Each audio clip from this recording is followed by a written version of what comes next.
Se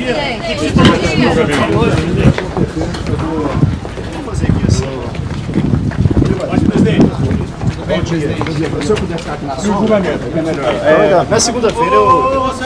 Calma aí, o senhor está na frente. Calma aí. Na segunda-feira eu questionei o senhor esperava um julgamento mais jurídico ou político, todo mundo certo aí? Qual que é a opinião do senhor nesse momento? Vamos lá. Vamos recordar os fatos, né? Em 2017, a chapa Dilma Temer foi julgada no TSE. Obviamente a Dilma já não estava na presidência porque ela foi cassada em 2016. E havia interesse da esquerda em cassar o Temer. E o TSE então julgou essa chapa. Bem, durante o julgamento houve um intenso debate se novos fatos, novas provas poderiam ser agregadas ao processo inicial movido pelo PSDB em 2015. E a discussão foi que essas novas provas não poderiam ser agregadas ao processo.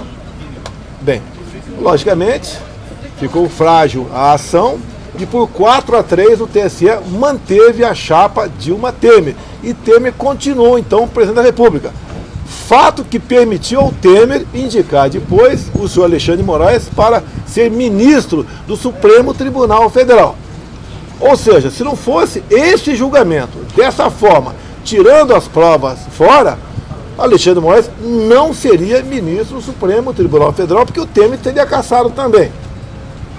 Bem, agora temos o fato, né, que por coincidência, ironia do destino, o senhor Alexandre de Moraes é presidente do TSE.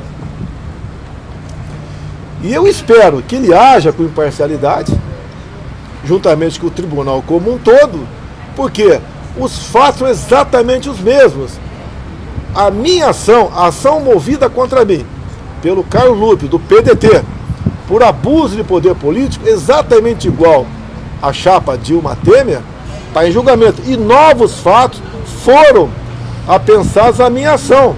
Ou seja, a partir do momento que o TSE, aproveitando a jurisprudência de 2017, aplicar para o meu caso, que no meu entender deve ser assim, por questão de coerência, né, a acusação contra mim, por se reunir com embaixadores, torna-se frágil.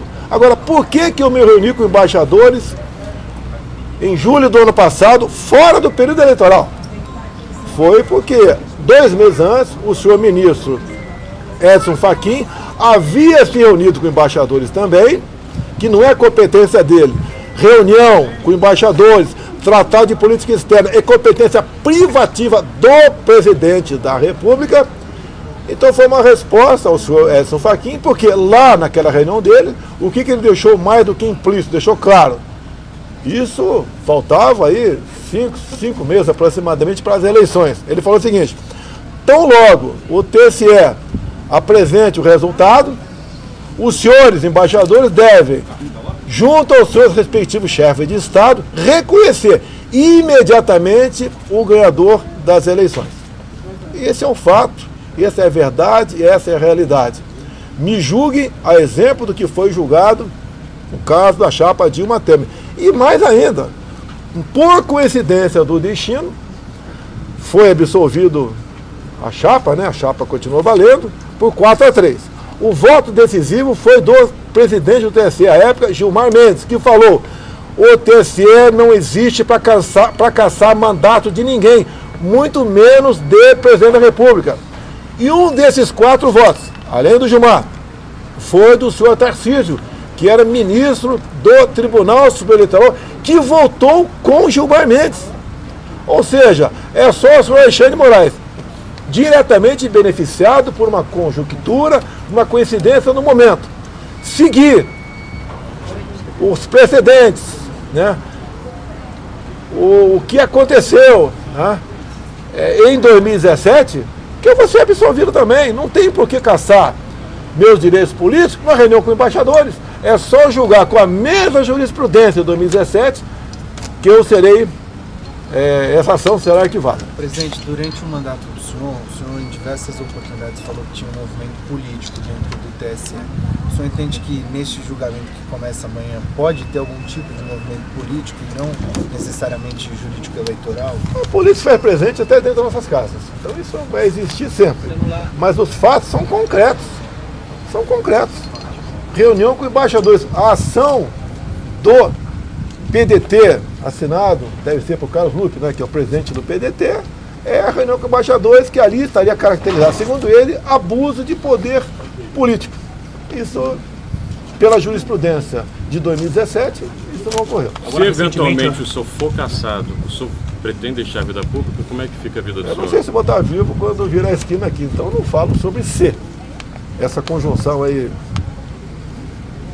Em caso de derrota, o senhor vai não posso. Eu tenho certeza que até o Benedito, né, o senhor Benedito, né, ministro do STJ, agora integrante como relator lá do TSE, vai mudar seu voto. O senhor Benedito é questão de coerência. Tá? Eu lembro quando meu pai era vivo, né, eu era garoto, quando tinha algo impossível que acontecia na vida da gente, ele falava, será o Benedito? E eu agora digo, respeitosamente, prezado o senhor Benedito, ministro de uma corte respeitável como a STJ, o seu voto não pode ser dessa forma. E mais ainda, nós pedimos para liberar para vocês as minhas razões de defesa no TSE. O senhor Benedito foi contrário. Ou seja, está em segredo de justiça a minha defesa. Porque depois de julgado, não adianta eu mostrar para vocês, olha aqui, olhe lá, olha o que nós apresentamos. Acredite se quiser. O próprio Gilmar Mendes, repito, né, que disse que aquela corte não pode se servir a caçar mandato, tá? Ela deve se preocupar, palavras do senhor Gilmar Mendes na época, com a transparência e a segurança das eleições. Cadê a transparência comigo? Então, acredito que os fatos falam bem mais alto. Não pretendo, não gostaria de perder meus direitos políticos. Não sei se você é candidato o ano que vem a prefeito ou vereador, não sei. Ou se no futuro você é senador ou presidente, não sei. Agora, para ser candidato, eu tenho que manter os meus direitos políticos. Isso não é motivo à acusação de reunir com embaixadores. Como uma resposta ao senhor Edson Fachin, que aí sim, no mínimo, equivocadamente reuniu com embaixadores, é um direito meu. E reunir de forma aberta com os embaixadores. Não houve uma crítica, um ataque ao sistema eleitoral. Houve uma exposição da minha parte como funcionavam as eleições no Brasil. O julgamento lá, presidente, não é somente sobre essa reunião.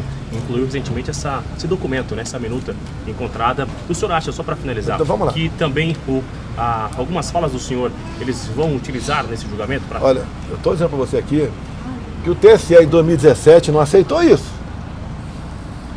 Essas falas pode ser uma nova ação poderia, né? Uma nova ação de investigação eleitoral, né? Incluir nessa peça lá, não. Okay?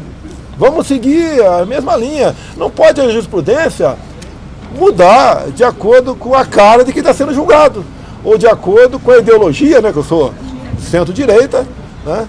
Outros são de centro-esquerda. Não pode mudar de acordo com quem sentar no banco ali. A jurisprudência é uma, isso não pode acontecer. Isso é péssimo para a democracia se eu for julgado de forma diferente do que foi a chapa Dilma Temer em 2017. Presidente, sobre o que você conversou com o seu filho Flávio Bolsonaro e os outros colegas aqui? Os deputados me acompanhando aqui, um amigo meu, tá? Eu expus isso para vocês aqui, lá em cima para eles. Se alguém tinha uma crítica, uma observação, algum deputado aí quiser falar alguma coisa, aí fica à vontade, tá? São amigos, pô, tá? Eu continuo me sentindo um deputado federal. Presidente, olha, amanhã é o meu julgamento. Você que é uma repórter investigativa, parabéns. Lógico que eu conversei com meu filho sobre o voto. É lógico. Tá? Ele adiantou o voto? Não, o voto é secreto, né? Outra questão, presidente, o senhor acompanhou as matérias que saíram na última sexta-feira com relação ao seu ex-ajudante de ordem? Não, olha só, isso está sendo investigado. Olha, o Ives Gandra falou sobre isso, que aquilo teria sido, né, uma resposta a alunos da Escola de Comando do Estado-Maior do Exército em 2017. Agora, que vocês podiam pedir para o senhor Alexandre de Moraes, que a Veja publicou ali, como um furo de reportagem, a parte executória, né, do que seria a GLO, ou o artigo 42, ou o estado de defesa, eu não sei. Que publique todo esse papel, que não é documento. O estado de defesa só chegaria aqui no Congresso depois de o Presidente da República ouvir os Conselhos da Defesa e o Conselho da República e decidir. Agora, fala em golpe, com todo respeito. O respaldo na Constituição não existe. O golpe é o arrepio de tudo. O golpe é. E no golpe não é. Nunca vi golpe domingo. Tá? Eu nunca vi golpe sem armas. Tá?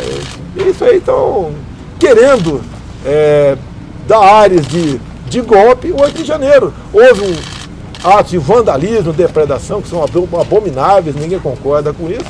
Mas tomada de poder, isso não existe.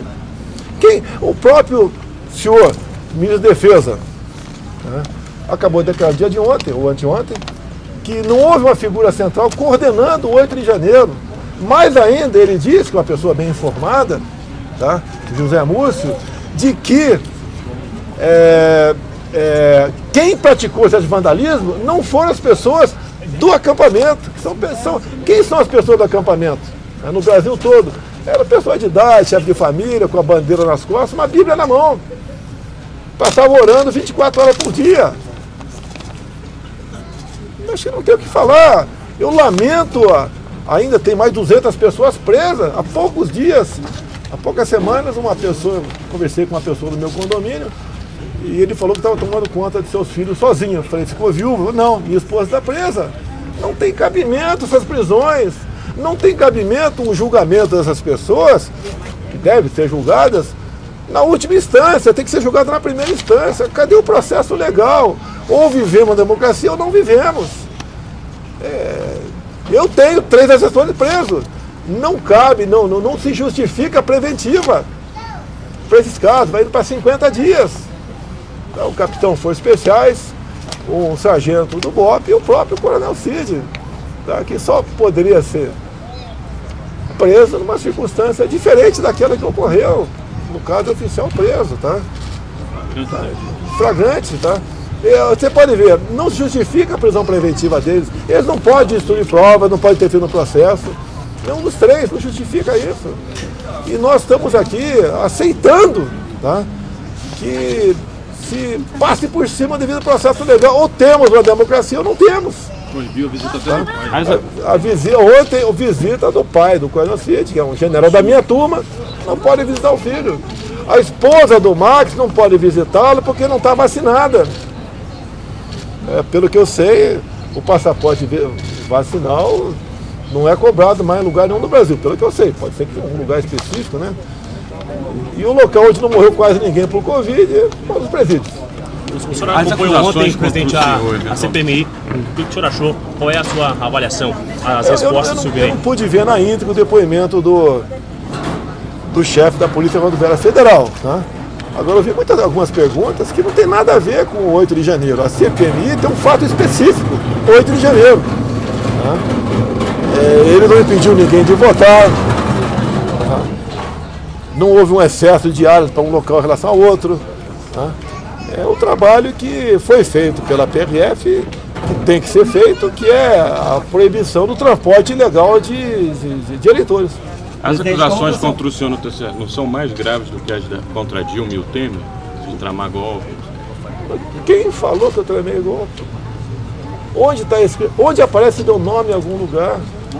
Eu sempre joguei dentro das 4 linhas desde o primeiro dia. E desde o primeiro dia eu sou acusado de preparar um golpe. E se alguém está falando que alguma autoridade que ajudou a evitar uma ditadura no Brasil, tá?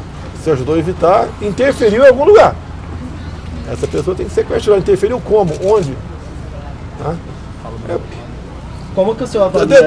Deixa rapidinho aqui. Como que o senhor avalia a indicação do Zanin, está sendo sabatinado É agora? privativo do presidente, como muita gente reclamou quando eu indiquei um terrivelmente evangélico para o Supremo, que levou 4 meses para entrar em pauta a sabatina dele. 9 meses. Tá?